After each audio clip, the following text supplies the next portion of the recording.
In this 5-minute masterclass, we'll explore how to add inner voice movement to your chords when playing jazz piano. You can hear this in the playing of many of the jazz greats, such as Bill Evans, Barry Harris, and Kenny Barron, just to name a few. We're going to explore inner voice movement over major, minor, and dominant chords, and then we'll apply this information to a well-known jazz standard. So let's start with minor chords.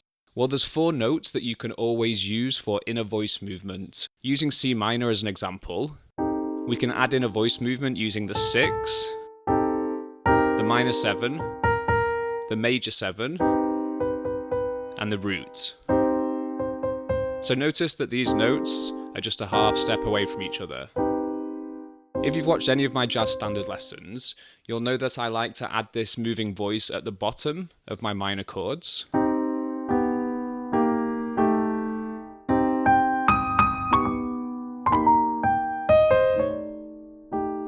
And you can also add it into the middle of your voicing.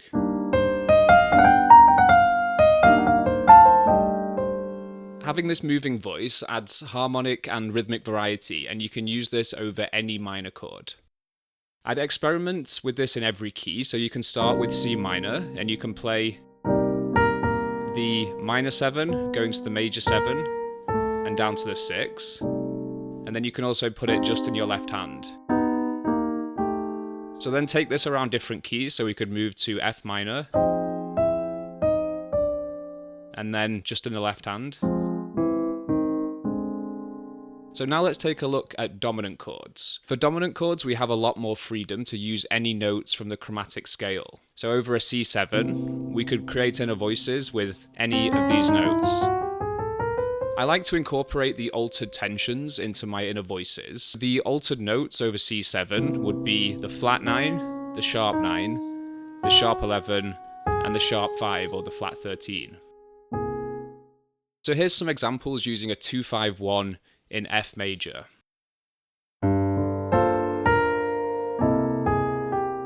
So you can see there we took the 13 down to the sharp 5 and down to the 5.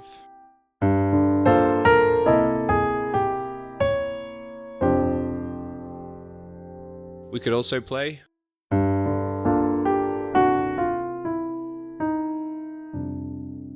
So in that example, we played a C13 sharp 11, which is an upper structure triad, and then we dropped down from the sharp 11 to the 11 to the 3, the sharp 9, and then resolve into the 6 of F major.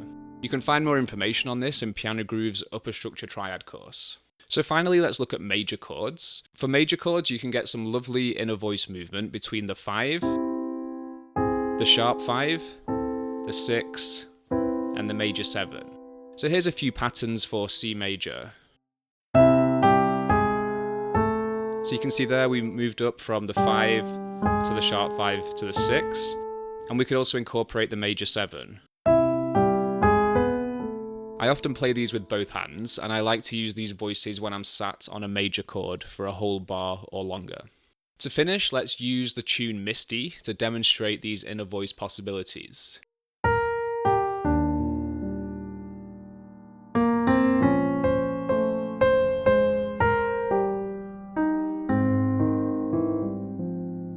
So you'll see over the B flat minor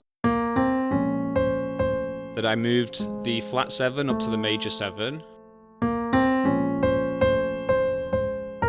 and then down to the 6, and then over the A flat major 7, we did the major voice movement. So 5, sharp 5, 7, and down to the 6.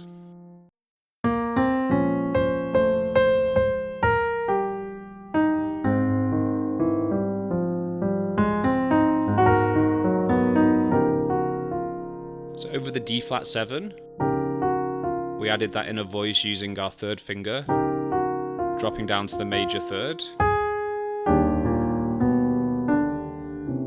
There's an inner voice over the E flat to C7.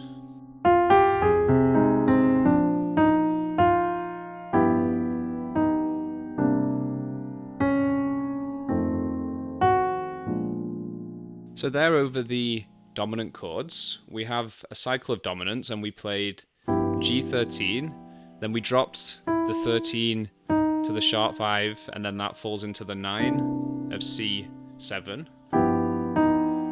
And then we keep that line falling. So to the flat 9 of C7, into the 5 of F7, then to B flat. Moving on.